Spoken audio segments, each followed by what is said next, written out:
Okay, hi, it's Paul Green here from the business community, doing another one of our Spotlight On interviews. And today I'm pleased to be joined by Mark Exley from Gravitas HR. Hi, Mark. Hiya, hi, Paul. And the cunning plan is just to probe Mark a little bit, find out a little bit about his business journey, what makes him tick, learn a little bit about Gravitas HR, and who knows where else the conversation might take us. So, Mark, do you just want to introduce yourself to start off with so people get to know who you are and what you do? Okay, so my name is Mark Exley. I'm a HR consultant, and the business that I run with my wife is called Gravitas HR Solutions. I've got a long history in career in HR, which started too long ago, around 1986. So I've got a fair bit of experience, but I've actually run Gravitas HR Solutions or a business, the same business, since 2006. So as an independent consultant, we've worked for a long time on this, and we've got a lot of experience, and that means working with small businesses predominantly, but also with some large corporates.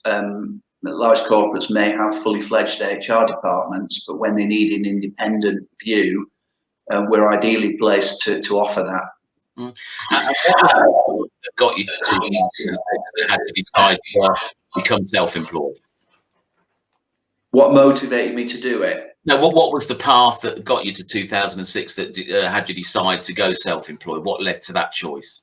Okay, so I'd had a long career in corporate, worked for 4 fairly large businesses. I worked for McCain, didn't make oven chips, I did the HR, but basically that's what McCain did, as well as other frozen products. Then worked for Northern Foods. Northern Foods were a fantastic company. They had very paternalistic approach, so great for personal development. And I worked there in the dairy division, so I was working with working in food again. And then I moved out of food and moved to work for Argos. Completely different kind of organisation, quite hard-nosed, and certainly quite a blame type of culture. So I learned quite a lot of reasons how not to do things and how not to behave in business while I was there. And from there, I moved into a specialist role as a reward manager. I was the global reward manager actually for Christian Salverson, at the time a large logistics company. And it was when I was with Christian Salverson that I realised that I'd kind of reached the end of what I wanted to do in corporate. And I felt that the only thing for me to do at that point was to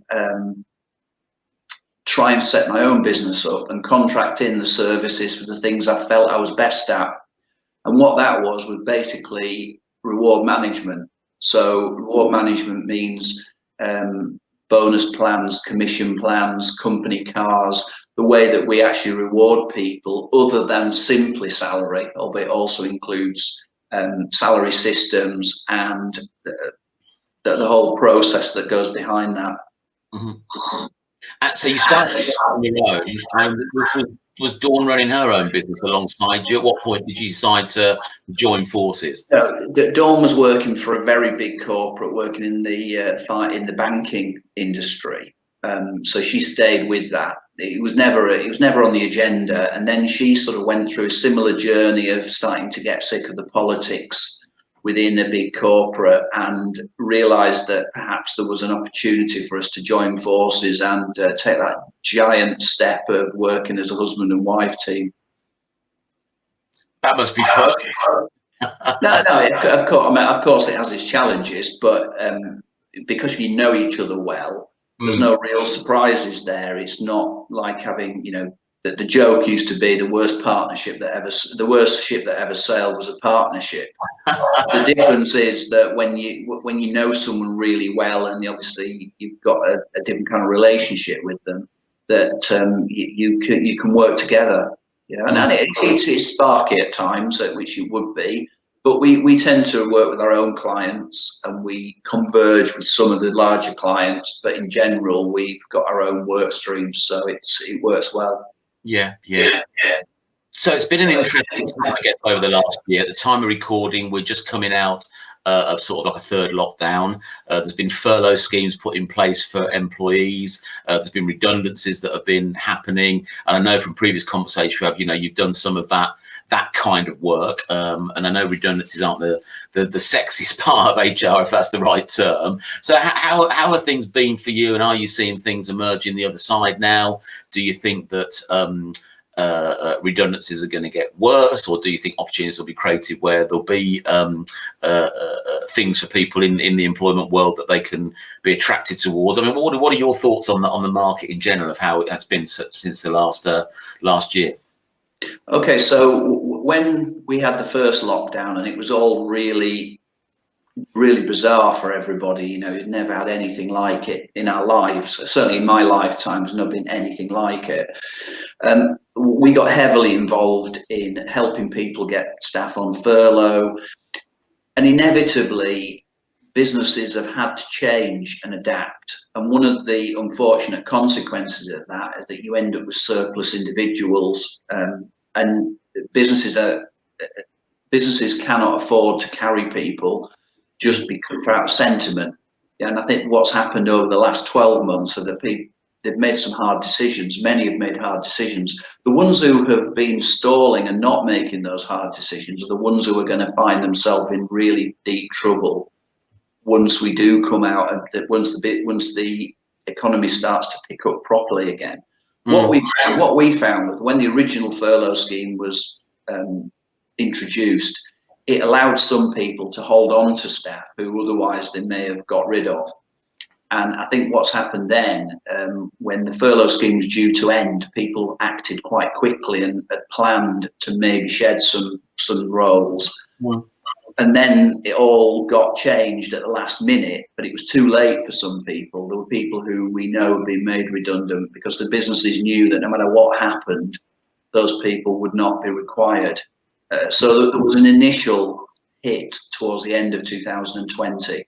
The thing about being involved in redundancy processing is that the professional side of it is, if you do it properly, you treat people with respect and you treat people as people, you can get to a situation where they understand the rationale, they're not happy, but they are comfortable that they've been dealt with properly.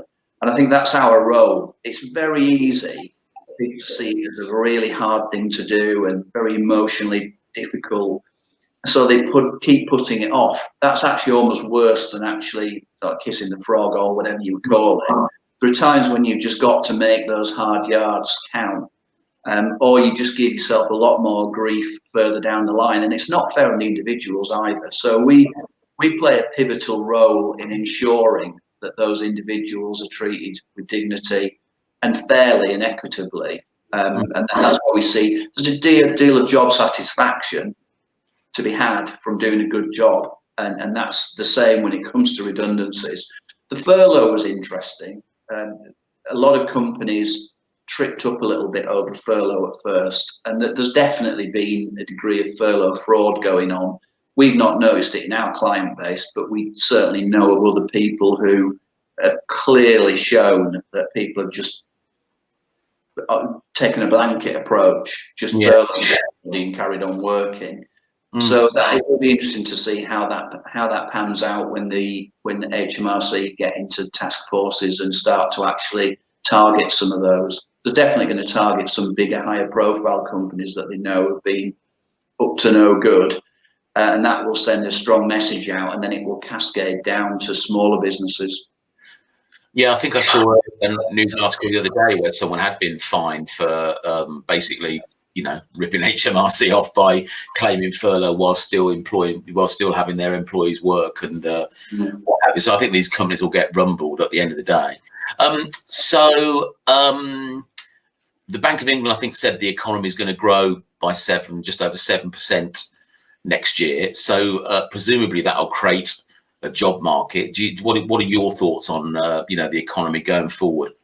Okay, so it's not a linear situation. So the fact that people have been shedding jobs and that people have been losing their jobs is partly down to people removing dead wood and trying to upskill and get the highest standard of employee. So good people in most industries are going to become very sought after.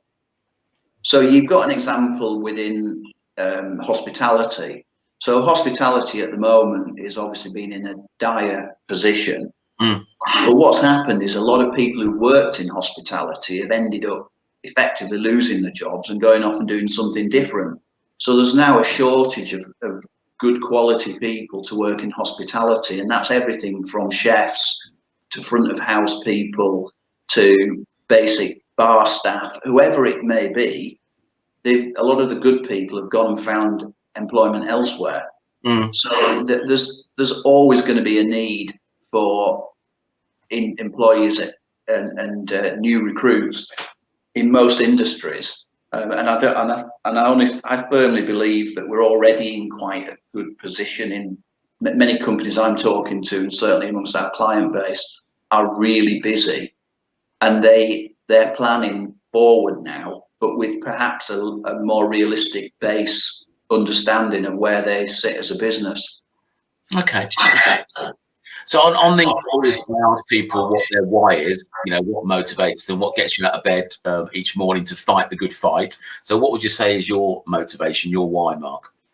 Well, more recently, we've moved house, and we pushed ourselves a little bit to move to a really nice environment. It's a very rural environment. We've got a lot of wildlife around us. That is the why for now. That is my most recent why. But I think the original why was just, I'm a fairly straightforward individual, say what I think, and sometimes that's not necessarily in my favour, but I do say what I think. And I want to express yourself in a way that you feel comfortable with is really difficult in a political corporate environment. So you can only bite your tongue so many times before eventually you're going to just say anyway. And I was finding that rather than working for the common good, too many corporate entities are full of people who are pulling in different directions for their own ends. They're not actually part of the team. They certainly don't really care about the company. They're just working to their own agenda. And that was depressing, to say the least. And having done that for too long, probably 20 odd years to 21 years or something, I just felt it was time that I took charge of my own destiny. Yeah, you get a lot in the corporate world, don't you? Yeah, absolutely. I mean, it's a kind of cliche, isn't it, that it's all politics and everything. But some businesses, it really is all about politics. I've seen some really great employees destroyed by people far less able than them, who've just manipulated situations to make them look bad and get rid of them, which is frightening. It's awful. So there's a number of HR companies out there, Mark. Well, what would you say makes Gravitas different compared to similar HR companies? So what has you guys stand out from the crowd? Well, it's always like talking about your USP is always quite difficult. Our USP is that I always tell people why we are quite different is because we're old, which is it's just, if you imagine, if you work as a corporate in a corporate environment, you tend to know in HR, you tend to know everything about that company and the people within it. Because we work multi-client, we work in different sectors, different kinds of businesses, whether they be a partnership, some of them are sort of small corporates, have family businesses. You gain so much experience, and the older you get, you're seeing more and more different things happening, and it all goes into your kit bag to pull out at an appropriate moment when another client comes along with a particular issue. So our USP is partly our age and experience, but I think it's also that we, as a couple, we work very well with each other because we have different skill sets. So we both have a core of HR experience, but I do a lot of work on the reward side and employee engagement and strategic HR. Dawn tends to work, does a lot of contentious work. By contentious, I mean that could be where you've got disciplinary grievance kind of situations, disputes within organisations. Absolutely brilliant. She's absolutely brilliant at cutting straight through all the rubbish, getting to the nub of the issue and resolving it. So we have got that kind of diverse skill set that means we can do different things, and that helps us. And we've also got a very good admin manager, and we provide a toolkit for our clients if they want it, which enables them to manage all their employee data, holiday, sickness, all safely, securely in the cloud, and we support that as well. So yeah, that's another added value proposition that we give to our clients. Okay. Any particular ideal clients do you have? Any particular target market that you look to address? Well, we used to be quite specific about liking to work with manufacturing, logistics, engineering kind of companies, but the reality is that we have got such a diverse client base that we've done quite a lot of work with charities. We've got a charity, a Scottish charity who we work with. We work with professional companies. We work with a couple of firms of accountants, some surveyors. We've got so many different sectors that we cover that really we don't have a target sector. But in terms of size of organisation, we like working with family organisations where you've got somebody who can make the decision, who we can speak to directly. So if we can get straight to the decision maker, we get things done quickly. But what we also look for is employers with probably between 5 and 50 employees. So that's quite a big target market. But we have got multi-sector experience, so we can adapt to many things. We're working at the moment with a company with a flagship salon in London, and that also has a large range of hair products that they sell worldwide. I mean, that's really diverse for us. But we've also got companies that are in the building sector. Property development, groundworks, the lot really. So it's very, very diverse. What would you say over the years is the most interesting company you've worked with? Great question. The most interesting company I've worked with, without naming the company, is it's a current client of mine that I'm very close to. They have a property development arm. They've also got a property maintenance and facilities management arm, and they're branching out into planning and all sorts of areas related to property and construction management as well. And they're just a fantastic company because what you want to develop is a relationship where the company asks you questions, you give the answer, and they actually listen to you and they act on it, which sounds really simplistic. But when you give a solution, it's not an option, it's a solution. And you want somebody who buys into that, and you build that trust and confidence to work together and not be questioned necessarily just for the sake of being questioned. And I think that's the sort of relationship we develop with that client. It makes it quite a special client. But I enjoy working with all the clients because that's the variety. That's one of the reasons that I wanted to, another of the whys was because I wanted to work with different people, not just with the same ugly group all day. Is quite difficult at times because it becomes quite like ever decreasing circles, whereas there's never a week goes by where there's not something that comes up that's something fresh and new that we need to deal with. Yes, so I guess it was like asking who your favourite child is, wasn't it, really? So anyway, so as we said earlier, we're still or just coming out of a lockdown situation. The COVID pandemic's been with us now for probably getting on for 14 months, I think. So that has been the biggest challenge for most businesses in the last 14 months. But outside of that, on your business journey, what would say the biggest challenge or challenges are that you have faced, pre-COVID times? I think I always say the analogy of spinning plates. It's actually been able to spin all the plates and not drop very many of them. So you you cannot predict when the workload is going to be at its highest. And if you've got retained clients who need your services, it's very difficult sometimes to manage the workload when you get to a peak time. I think that's an ongoing challenge, because we've suffered, like many businesses, quite a downturn across the COVID period. But at the same time, we've picked up a lot of projects and ad hoc work that's been great. But that's when they all come together, it's difficult. It's like waiting for the bus, isn't it? You know, they always come in twos. And in our case, it's actually been more so that some of the projects have been quite contentious and quite time consuming and emotionally draining for those involved in it. Not as much ourselves, obviously, but that in itself makes it more of a challenge. No, I get that.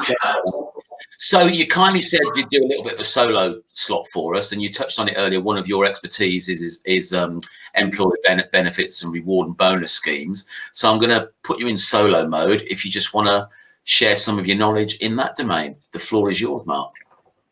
Okay, so reward is a complex area of HR. It's quite cerebral. It requires quite a lot of analysis.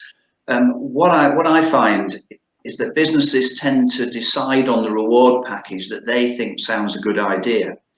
And the balance is always bang for bucks for the company versus what people actually want. So I've witnessed some fantastic, very innovative reward schemes put in place with lots of little benefits. And then when you speak to the individuals on the receiving end, they don't want any of them. They sound great, sound quite sexy, but actually in reality, it's not what they're actually wanting. And it isn't just a case of people always wanting cash or people wanting other periphery benefits, like, for example, optical and dental benefits. What it's about is about lifestyle, and it's about people's age and their point they are in their life. So if you've got a very young workforce, and there's going to be quite a few, say a voucher scheme that gives them vouchers off certain high street restaurants, etc., that kind of thing, it's going to be quite useful to them. If you've got older people in the workforce, then obviously things like dental and optical is probably higher on their agenda. Then you've also got the issue about company cars. So someone in a very expensive part of their life may love the fact that they've got a company car, and that's another thing they don't have to worry about. Whereas there'd be somebody else who wants something a bit different, who doesn't want the faff of having a company vehicle, just wants an allowance to allow them to go off and do exactly what they want, whether they want a two-seater car or a coupe or something that's a little bit less company car-like, that they couldn't get through a company scheme, but from an allowance they could sort of please themselves. That's another example. Bonuses and commission are another key area that I've worked in. A lot of bonus schemes promise a lot, but never deliver. They've got to be realistic. They've got to first of all work for the company in motivating the individuals, but also be affordable. You can promise people all sorts of additional monies, but it's got to be backed by an overarching requirement to make a profit and hit certain targets. So there's a balance to be had there. There's nothing worse than a bonus scheme that's launched every year that never pays out. But there's also nothing worse than a bonus scheme that actually always pays out and becomes just part of people's salaries. So there's no longer any sort of motivation for them to actually push a bit harder or do things in a certain way that will benefit the company when they're going to get it anyway. Which brings me on to the final point on this, which is that if you treat all your people the same, it sounds great because it's providing equality. But the reality is everyone's different, and some people's contribution is far better than another. So I think there has to be a way of differentiating through your reward package to more thoroughly reward your best performers. Reward well the people in the middle ground, people who I call the engine room people. But the people at the bottom who are not performing should not be getting the same benefits and the same bonus plans and the same incentives as those who are outperforming them. Or what will happen ultimately is you will lose your best performers, and your middle ground people will start to deteriorate in terms of what they provide. And the people at the bottom, who probably know they're not very good, are thinking it's great because they get really well rewarded for being rubbish. So there's such a need for you as a business, there's such a need for businesses to differentiate between the way that they reward people based on performance and contribution. Because it's not just about someone being what used to be tweely called a high flyer.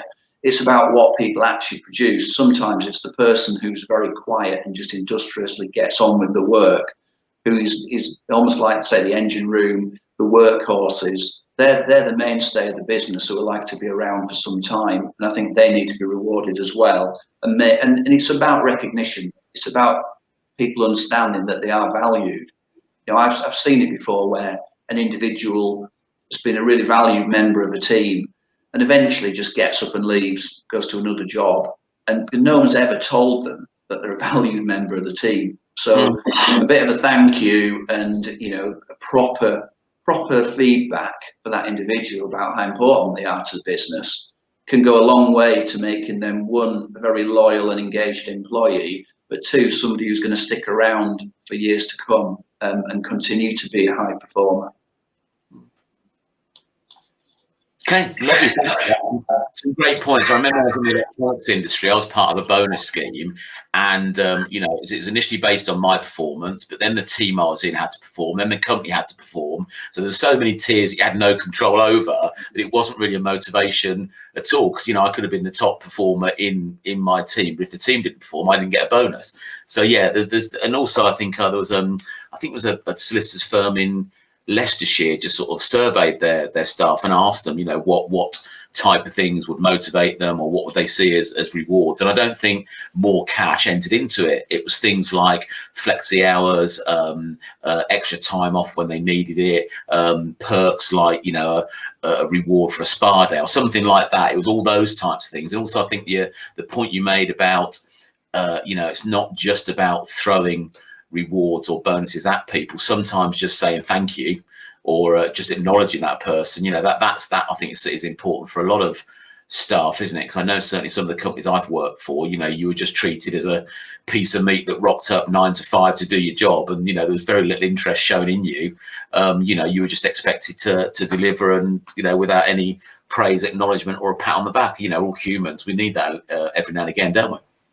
Well, I think that's the difficult thing about, you know, if you're in a bigger organisation, say with, you know, 10 different departments or divisions, the business may make a reasonable profit, and then that would trigger a bonus award in all businesses. But then my mantra is always then to actually provide then a scale based on how that individual business performed. So yes, that gives a bonus potential by the whole company making its target, but then you've got to differentiate between the performance of the different elements of that business, and then within the elements you differentiate between the individuals. And if you can actually achieve that, you will drive performance, and it's about driving performance. A friend of mine, we have a good laugh about these kind of things.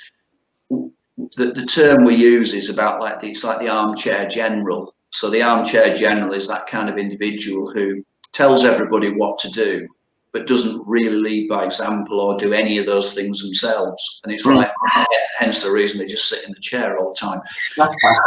And I think you know, there's a lot of that goes on in businesses, but it goes on at all levels. You know, there are people who, I've worked with people in corporate, and it's part of the thing that put me off corporate, who used to actually say to everybody who would listen, well, I've never really got my hands dirty, look where I am, because they got to a director level. We unkindly used to say that they always put the brush where there was no shit, which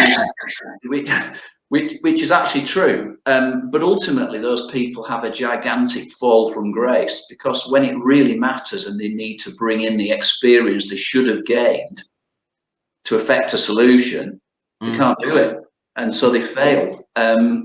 And it's great, and they're generally the very political people who've always been in the right place, said the right things, and probably, you know, cozied up to the right people. Mm. You know, because most people don't really have a good idea of how good some of the colleagues are. But if that colleague always says the right things, you know, and strokes them in the right way, let's say, Mm. then they think, oh yeah, they're a good employee. When the Mm. reality is, they could be, it's all smoke and mirrors. And organisations that don't have good performance management and don't have good review systems tend to find that they don't actually know what some of their employees are actually like. Mm. And to add to that, any review system should be a two-way feedback process. I've designed a few two-way feedback review systems for clients, which gives the client the ability to actually hear from the individuals what they think the likes, the strengths and the weaknesses are within their own business and how they could improve. Mm. And I think it's a double win really, because the individuals listen to and gets an input, and the company finds out more because nobody knows everything. Mm. Nothing better than asking the people who are actually doing the work Yeah. how things are, because they're the ones at the coalface.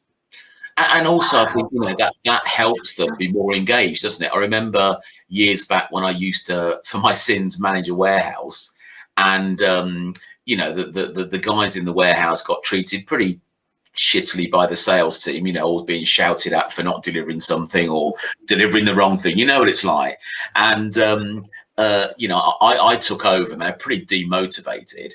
And I just decided, you know, to go in a little bit early, because they were always in earlier than most people. So we used to have a little huddle at sort of 8 o'clock in the morning before everybody else had sort of like arrived, to sort of set out the day, get a few of the problems.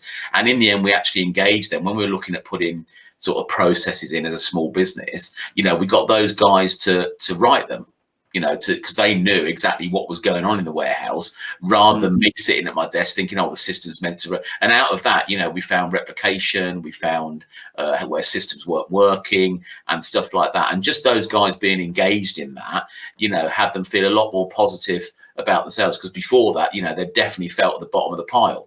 But being able to have some influence on, you know, what the systems were going to be in the warehouse they were working in, you know, rather than, let's say, the sales team design it.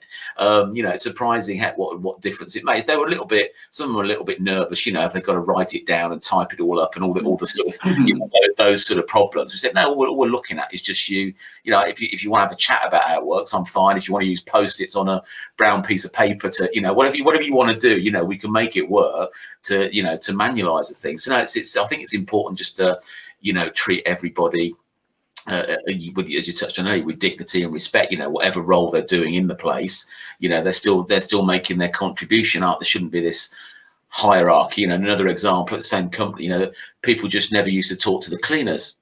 You know, like they weren't human beings. You know, that if you happen to be staying late and they're coming round, and it just seems crazy to me that, you know, people just don't engage with people because they think they're better than, or those people are less than. It's a silly situation, isn't it? Yeah, I think the whole area of communication has been massively advanced over the last 20 years. So, well, 15 years ago, I was working with, 20 years perhaps, I was working with a company that started to introduce a lot of communication innovations. And one of them was that the site director would have Kit Kat sessions where literally anyone could put the name down and come and have a 20-minute coffee and Kit Kat in a small group with the person who was the most senior person on the site. And people took up the offer. Yeah, it was slow at first, and then people got into it. And he told me that he found out more in those Kit Kat sessions sometimes than he found out the rest of the week, because people only at the management level were telling what they wanted to tell him. These people, you can get them talking. With a good facilitator, you can get them talking, and they tell you all sorts of stuff. Well, it's great. An insight. It's like those Back to the Floor documentaries, isn't it, where the boss sort of, you know, puts on a wig and makeup and actually goes and starts working at the sort of coal face, and that they're quite fascinating things when these guys find out, you know, they've been talking to the boss all along. But yeah, you learn stuff about the company, don't you? Well, one of my experiences with Argos was that Argos was taken over, and a lot of the old bullies got moved out of the company, and the people who took over were very much more retailers, and they did a big culture change program. And one of the parts of that was that we set up loads of working groups to solve the issues that had been like running sores for years. And one of those was the uniforms that they had in the stores. So you know, Argos had sort of a staff of all shapes and sizes, and they were all shoehorned into the same uniform. So we used to feel very sorry for the females who had to wear crimply blouses and A-line skirts, which probably doesn't mean much to some people listening, but they were just looked uncomfortable all the time. So one of the ideas that we had, and a couple of us took this on, was to actually get some focus groups going.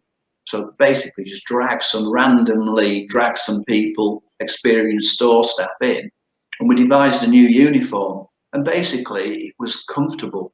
So from that, we got polo shirts for everybody, different colored polo shirts for everybody, and skirts and trousers to what you wanted. It was a choice. And you could see that when going back into the stores a year later and talking to some of the same people, they were really proud of the fact that they contributed to this, and that people were actually thanking them for suddenly having something comfortable to wear at work rather than, but that was such an obvious thing to do, but they didn't do it because management were there to make decisions and the workers were there to do the work. Which is very old fashioned, but it's probably still prevails in some companies. I bet it does. And one final thing, Mark, if you were to give a top tip to the average small business out there, it doesn't have to be an HR one, it could be related to your experience as a small business owner, what would that top tip be? My top tip would be to never be a stranger to your clients. So make sure that you keep the contact going with your clients, you show an interest in the client, and you make sure that that client knows you're there, and that you're paying attention to them and you care about them. Okay, excellent tip. Please hear your ordeal is over now, Mark. So thanks for your time today. I'm going to end the broadcast there. So thanks very much. Thank you.